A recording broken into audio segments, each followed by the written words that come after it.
Instead, they should be building a composition that they feel very comfortable about executing, that has all the options available to them should they run into a specific comp. All right, so leave it a little more open and then hone in on it as you start seeing what's happening. Fortress, the first pick up here. Excrucio, they lock up that Glaive first pick, and they'll wait on the second. Like, I think here is a good time for them to be picking up that that Cruel on the side of Noble Esports. All right, well, let's see if that's what they're going to go for after the Adagio comes out of Excrucio. So they got some pretty good stuff to work with at this point. Yeah, I think Cruel Taka would work out pretty well. Not that one. Maybe that one. Well, Rome just talking about the highlighted heroes that we see currently. They have that saw highlighted. Taka looks like it's going to be the pick. 2 seconds. They lock it in. Cruel. So there's that Taka. Now last pick for Noble Esports. Rome wants the Cruel. What do you want? What is it gonna be?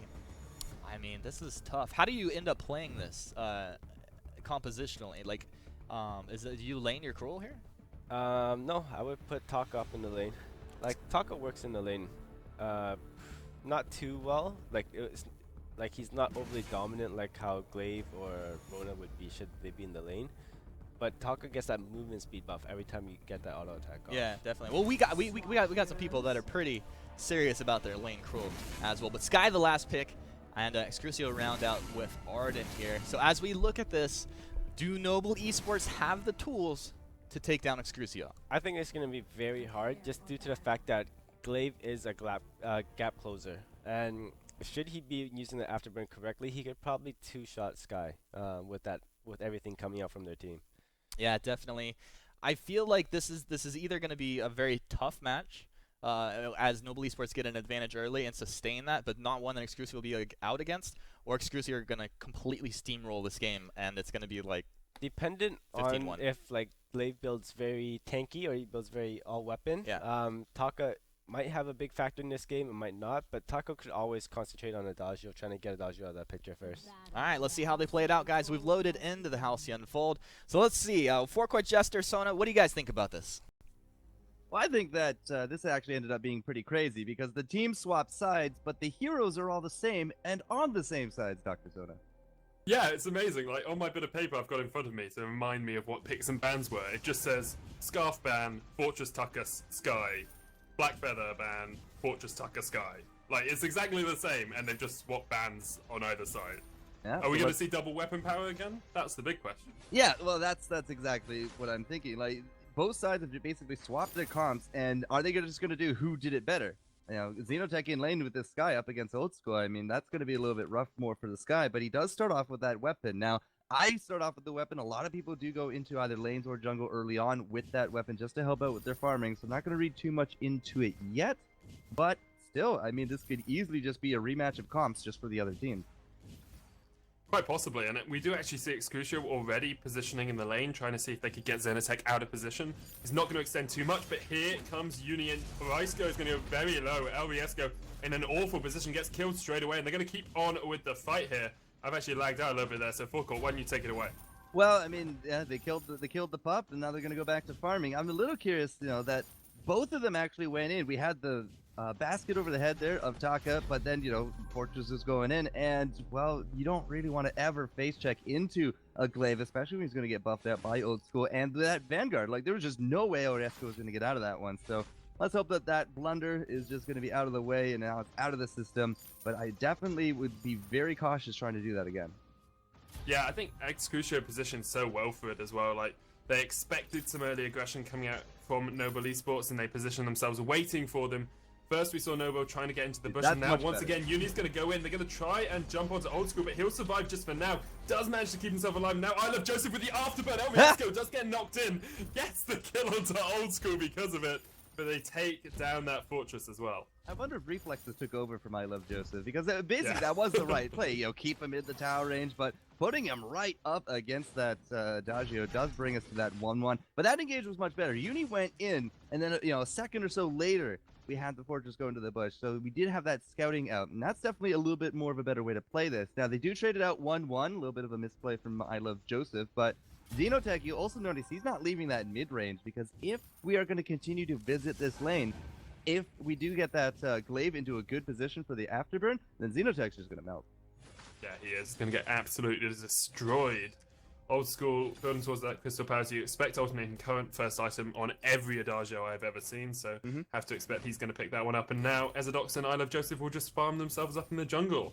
At some point, do you think we'll see Xenotech getting pushed into the jungles? Like, sometimes to protect the Sky from the glaive ganks, you push him into the jungle and just keep him safe for a little while? I mean, I think Xenotech's just going to be fine. He knows exactly how to play this one. Last I checked, he was Vainglorious Silver. I don't know if he's actually hit gold. I haven't checked out the graveyard in a bit. But, I mean, as long as he plays safe on his side and there's a Suri strike for the Joseph that gets behind him, shouldn't be too bad. But the 3-man pressure coming up into lane, you know, having that Sky not there, you can see Xenotech, he's very hesitant to move up here, and rightly so, because that is exactly what happened. Gets destroyed, afterburned into the wall. Really nice play there by I Love Joseph to get the kill. Uni will have to use the box to get away. Just about going to survive. They are actually in turret range here, so Excrucio have to be a little bit careful as they try and dance between there. And they will just let Uni and LES go escape for now. But another kill across to Excrucio, and they're showing us why they are the stronger early game team between these two teams. Yeah, it doesn't seem to matter which comp they're running. They are getting these kills early and getting that lead starting up. It's now 700. I Love Joseph does get one counter out. Now they know Joseph is here. That's going to be an afterburn. Doesn't actually kick Uni the right way, but here comes Ezadox. And, well, I just don't think Joseph's going to be in trouble. Right, Joseph is perfectly fine with that Vanguard. He will spot out Uni again as he runs into this bush. He's going to try and chase him down. Uni has no power here, so shouldn't be able to do much. Tries to get the jungle camp to help him out against I Love Joseph in there. Uni once again tries to box away. Actually will dodge away there. Nicely done. He'll get back to the fountain. So a nice little bit of play there by Uni to escape. Yeah, but unfortunately, I mean, he's not farming. He's just a wild goose chase at this point, right? So going all the way home, he will link up with El Riesco, which is, you know, a bit more of what he needs to do. El Riesco's just not having that early game dominance that you might see on Fortresses either. I mean, he's 1 and 2 because he did get the kill, but because of the 2 deaths, his gold is starting to really suffer. His levels are starting to suffer. He just hit 4, and you can see he's not even breaking 1,000 yet on that Iron Guard. Not breaking 1,000 at all, and it is a 1,000 gold lead for Excrucio. Alternating Current's been finished on Old School, so he'll be in a good position to keep laning on this Adagio. He's 11 CS up as well over that Sky, so Xenotech really falling behind in this lane, even though Noble Esports have put a lot of pressure into the lane. Once again, we're talking about the pressure. Uni's going to jump in, lots of damage down onto him, gets knocked into the wall with the afterburn as well, and there's no way that tank is going to get out. Xenotech and El Riesco will escape, but Excrucio pick up another kill. Yeah, that was just a little bit too greedy. Right under turret as well. The afterburn was ready. The Vanguard was there. This is one of the harder combos to kill. Between the Arden and the Adagio, you got the shield, the slow, the fire, and the heal. And then, you know, on top of that, even if you really want, you got a gauntlet and a verse, and they go just so well together. They do. They're playing so well, and this is really what we wanted to see from Noble Esports in the first game. Like, even if you don't get this far ahead, you just protect yourself in the early game. You stay safe, you stay far back, you farm up, and then you get to this point where the other team really can't beat you at all. Excrucio showing why they did manage to 2-0 Hydra yesterday. Yeah, and 2-0ing Hydra with Von C. Like, Von C is kind of a local superstar nonetheless. So, I mean, it was impressive from both teams, but again, game number 1, technical issues aside, just wasn't that impressive. Game number 2, unfortunately, is not really too much of a redeem here in this early. It is going to be a repeat Crucio early game dominance, and they are about 2,000 gold up now. This is even despite the fact that Xenotech went early into the reflex block. Like, even with that early protection, they just don't seem to be able to kind of either get any of these kills or get any of these initiates going. I think what Excrucio do really well is they pick someone in a team fight that they're going to kill. So they will focus down one target extremely well. They'll afterburn in, get them knocked back, and they don't really care about the rest of Noble Esports. It's like, yeah, you guys can survive, but each time just one member is caught out and they manage to pick up the kill, and then they back away and take their advantage where they can. This is either a dead Uni or a dead Xeno. Could be neither. Could be neither. There's the gauntlet. Uni is going to go down. There's the dead Uni. As you said, death from above will lock onto Old School as well. But another kill across towards Excrucio. Now they're going to try and target El Riesco down. He tries to jump his way across towards the gold mine, but I Love Joseph and Ezadox are just going to be able to chase this one out. The Vanguard comes down. There's the afterburn. Riesco into the wall, and it's an ace for Excrucio.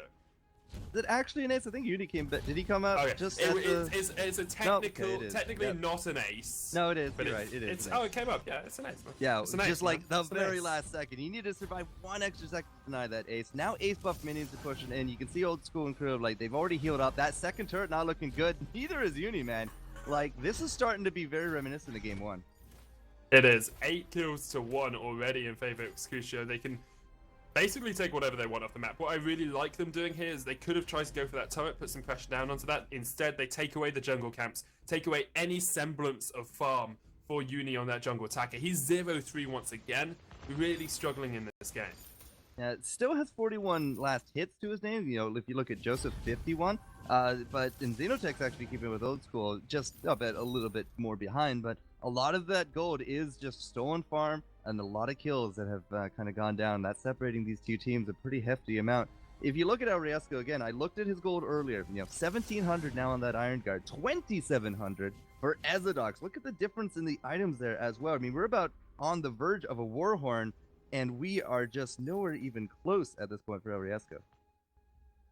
The item spikes being hit by Excrucio so much better. They're really showing Noble Esports how to play this composition. I love the fact that they've gone from that double weapon power comp in the last game, the more aggressive early game, to this later game composition, and they're playing it as if it is an early game comp. They're doing superbly well. 9 minutes in and they're already 5,000 gold in the lead. Excrucio just being the dominant force across this series. Yeah, their reads have been really on point. I mean, even from kill number 1, they knew where the bush gangs were going to come in, they knew where to wait, and they knew how to capitalize, and it's been working out fantastic for them. I Love Joseph is now hitting level 10. That's a full 2 levels across his counter opponent of Uni, and because of these levels, you know, because of these items, that's why you're seeing such dominant and aggressive play from these guys. They are limiting the factor of Noble Esports and their ability to come back extremely well. And they will just take away the gold mine as well. We saw them do this in the last game. It's about securing that gold where you can. It's an immense payout. 206 gold each. Yes, they could have left it a little while longer, but they knew the lane was pushed. They knew they had the time, and they take this gold lead as they can. Well, even if they take it now, which they did, and they don't take it again until Kraken, I mean, it takes about 4 minutes for it to fill up. That's still before Kraken, so that's another immense gold payout waiting in the wings at the very, very worst. But I suspect with their dominance so far, they're just going to keep taking it down every 2 minutes, get as much gold as they can, look for any kind of invades that they can. If they can pick up a few kills, they might be able to take down the turret, but all they have to do is sit back, wait for Kraken, and game is virtually, you know, in the bag. Yeah. I feel like perhaps in scrims, this double weapon power comp has been going around, because it's something we see every now and again, but for it to be played in 2 games in succession by 2 separate teams is a little bit odd. I also wonder perhaps if Noble Esports here should have gone Crystal Sky, just to give themselves a little bit more of a late game. You know you've already lost the early game. Build some crystal power and just wait a little bit more to try and get into this game. So the big difference in the comp here between a Crystal and a Weapon Sky is that if Taka gets into the back and you go as a Crystal Sky, you can easily get your damage body blocked by Ezidox, by creeps, by puppies, there's a lot of things that can get in the way of that forward barrage, which is going to be your main damage stay, right? Yeah. If your weapon, well, there's nothing to block it. You just walk up to him and auto attack. So that's why we've been seeing the weapon power 2 in a row, because they want to try to concentrate that damage. They get El Riesco, you know, leaping into the back. You get Uni leaping into the back. You got the bleed, you got the proc from the fortress, and then, you know, everybody just wailing on that one target. That's supposed to be how this works. Unfortunately, it is just not working this game. It's an ignoble game thus far for Noble Esports. And I see what you did there, yeah. yeah, no, thanks, man. Thanks. I do try with these things. They pop the flares out, but all they're going to spot is Excrucio taking away their jungle once again. Yeah, I mean, the flares are a good idea. It keeps you healthy, and, well, nobody died from Noble, but at this point, it's a pretty slow noose across the neck. You know, 6,000 gold or so. That gold mine is about half. I mean, it's basically ripe for taking any time, and as I said, they're probably going to take it at about the 2 minute or the half mark a few times before Kraken. Get a little bit more gold, just to push themselves even further in the lead. Almost 8,000, it's about 7,200 now. A decent payout for them. They can take it again, as you say, before Kraken spawns. They'll probably position it about the 14.5 minutes, just to make sure that they have that timing right. We've seen styling before. Right at the 14:58 mark, 59 mark, you know, they dance with it, they keep it low, and they grab it. Now, it could very well happen here. Quite possibly. I think The risk with that always is a steal. It's something we saw last week. We actually had a Kraken steal happen because they were dancing around with it a little bit, but Yeah, you I should probably don't not think dance that- with yeah. Kraken. You can dance with the Yeah, gold well, mine, but don't dance with the sometimes, Kraken. you know, Helga he has likes two a little left bit of feet. a dance, I can man. attest to this. That's you. I didn't realize. Yeah, no, it's in the lore. Disclaimer, it's not in the lore. So Noble Esports with the 1 kill and holding on to that turret as tightly as they can. They're just starting to slip more and more into this potential 2-0. Are they looking for a kill here? They're trying to get onto old school. A good death from above will separate Ezredox from the team, but Uni gets destroyed. The gauntlet comes down, and here comes I Love Joseph. He's going to try and get onto Xenotech on the back line. Attack of the Pack's popped by Oriesco, but he's not going to be able to escape. It will slow down I Love Joseph, so he can't jump onto Xenotech just quite yet. But 2 kills going in favor of Excrucio. I don't even have anything bad to say about that. Noble Esports thought they saw an opportunity. They tried to take it, but the reality is they're about to be facing 10,000, and there it is. 10,000 gold between them with Kraken a minute and a half out. They have to take these chances. When you play from behind, you have to take the risks, because what's the worst that can happen? You just get more behind. But you didn't lose anything. You were already behind. The best that can happen is you get a kill or two and that much needed cash. But oh my gosh, Uni, you are just there's just no way missing. of escaping. Like, it doesn't matter how well Novo play these fights anymore, they're just gonna lose. Yeah. Like, a weapon infusion's been picked up on Xenotech here, and he's gonna try and kite his way back, but as soon as Afterburn's up, like, I Love Joseph's just gonna jump straight on him. There we are, stuns him into the wall, it's another kill. Doesn't matter how well Novo play now. Their micro could be perfect, their macro could be perfect. They're gonna lose the game because they're 10,000 gold behind. It's an unfortunate reality at this point. So I mean, what do we do? Well, you could take a gold mine and then a Kraken and probably just call it square. Noble Esports in the worst of positions that you ever want to see in a competitive match. But holding on to this turret, I mean, at best they are going to hope that they can get a few kills and survive with the turret. But the Kraken, once it starts cracking down, like, it's at least a 2-turret swing, if not game, right then and there. Most definitely. We do see the Bonesaw being picked up onto that Sky. Xenotech trying to do what he can for his team. Double weapon power with Bonesaw, of course, a great combination, but you need to survive long enough to get your auto attacks down. So. They didn't dance with it. They didn't dance with it. I'm not going to get it again, but they didn't dance with it. So, how many infusions? Not as many as I would have expected. Xenotech likes to get these sort of early infusions when they're behind. It's a little bit odd. If there's a Kraken coming, you need infusion. You got to be the best that you can be. Just like the Marines. Got to be the very best, like no one ever was. Just like Pokemon. That's much better, yeah.